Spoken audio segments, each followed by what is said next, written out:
debating. What does it mean for you? Fancy guys in TV studios that try to use sophisticated vocabulary in order to talk about things that don't really matter to you? Well, the truth is that you and you and you and me, we are all debaters. Average human being uses 15,000 words a day, and we mostly use them for arguing. I bet that all of you have argued today at least once. Can anybody share with us what was your last argument? Please raise your hands. Yeah, please.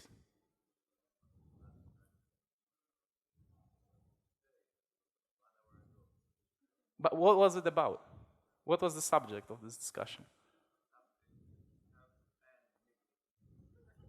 How to end the meeting? Okay, okay.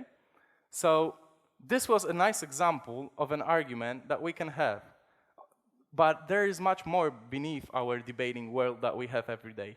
Every negotiation, every quarrel that we have in our family or with our friends, even Facebook comments, can sometimes turn into a debate. But what is my main aim today is that I'm going to talk to you about my springboard. That is, British parliamentary debates. And what we care the most about in British parliamentary debating format is the question, why? In order to win a debate, you need to answer yourself the question, why? But first, you need arguments to convince other people that your case is really important. So if the Honorable Mr. wanted to end the meeting faster, he could use an argument that he really wants to go out of this meeting and the meeting is unproductive. If he wanted to prolong it, he could say about the necessity of what is going on the meeting. But what would make this argument a really strong one, and what we do on British parliamentary debating, is analysis. Analysis that is asking yourself the question, why? Why is what I'm saying going to happen, and why is this important? So first, we need to show the causality that stands behind a certain statement or opinion. Then we need to explain to other people why is it important. And this is not only useful in debating. I believe that it's a way to show a logic conclusion and rational argumentation that stands beneath your plain opinions. And this kind of argumentation proves to be really successful. And I can tell you an incredible story that happened to me 3 weeks ago. I was walking back home from my birthday party, and two guys approached me and demanded my phone. They had a really strong argument on their side because one of them was wielding a knife. Well, it was really a crisis situation for me, but what I did is that I asked myself a question that they posed to me. Why is it a bad idea for you to take my phone? And I gave them 3 arguments with proper analysis that explained why is it a bad idea. First, it's my birthday, you would make me unhappy, and my friends put a lot of effort to make it really a great party. So, well, you would destroy my happiness forever. Secondly, I gave them a feeling of familiarity because I explained how the fact that we live in the same neighborhood is going to influence their future. And I showed them what deep impact can have. Thirdly, I used an information that I gathered from them. One of them was wearing a shirt of a really famous band to create a feeling of familiarity between us. I told him how important was the last CD of this band for me, which really wasn't. But with this, I identified myself with the subculture he wanted to identify. And what really happened was really marvelous, because they haven't robbed my phone, and they even bought me a present in the middle of the night. Well, this was just great, but it's not only this kind of situations. When debating and asking yourself a question why proves to be a good way to get out of the situation. We live in an era where we are bombarded by information. And what we need is to ask ourselves the question why. Why is this important to me? We read articles, newspapers, Facebook, everything comes with an endless ocean of information. And according to an economist named Toffler, we live in an era where it's not food, where it's not products, it's information that is the most valuable resource that we have. And what he said is that the fact that we create 2 billion internet sites everywhere, we print 300,000 books every year, makes it reasonable to gather this information and to use it as a resource. How this happens? We all need argumentation. We all need argumentation because we have so much information that with information you cannot differ from the rest.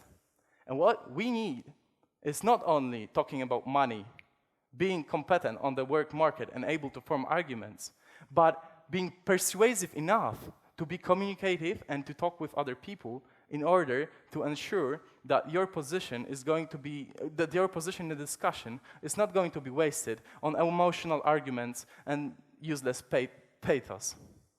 So what Toffler said is that information is a resource that we have to use.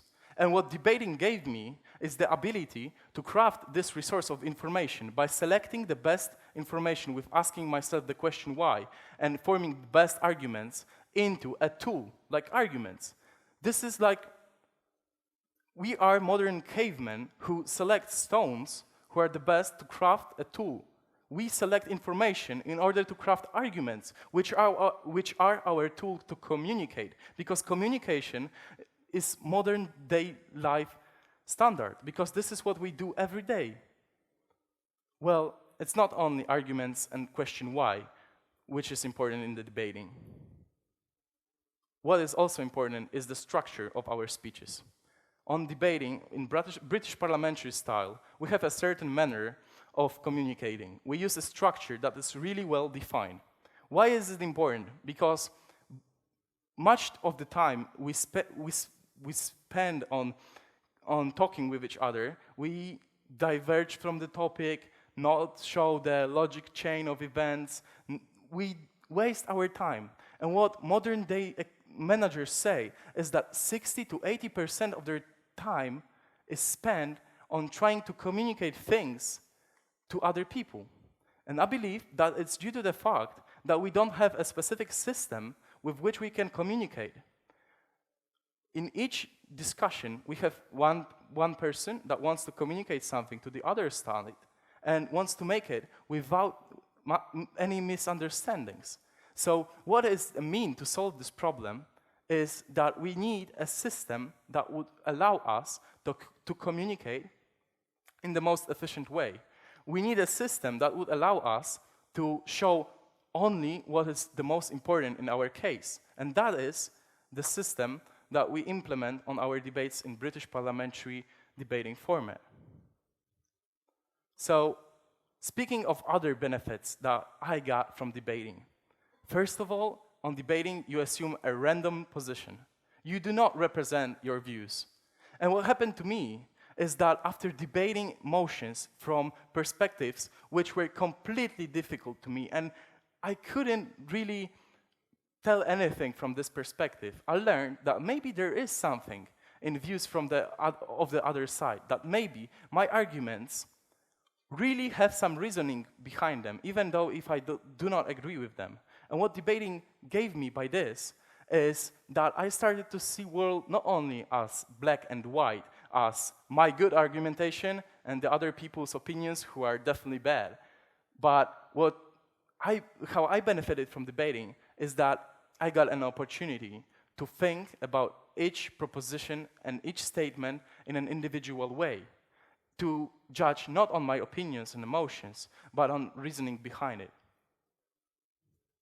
Lastly, what is the most important benefit that I got from debating? Debating have taught me that after many, many debates, you start to see that judges judge not always according to objective standards and qualifications. And what I believe is the most important for me is that during my debates, I learned that it's not about the judge's perspective on me, it's not about my place that I'm going to take, Is it going to be the first one or the fourth one? It's about me making progress for myself. And it's not about winning. Debating is a pleasure on its own to me right now. Debating has also given me an opportunity to meet fantastic new people, to share experiences with other cultures on numerous international tournaments when I spent countless hours trying to dispute about issues that are baffling the international community right now. But what I believe that debating can give you is the courage to stand up and speak to other people, just as I did today at TEDx. And I believe that at the next conference, it may be you who's going to stand out from the crowd and tell other people about your springboard, because the word can change the world. Thank you.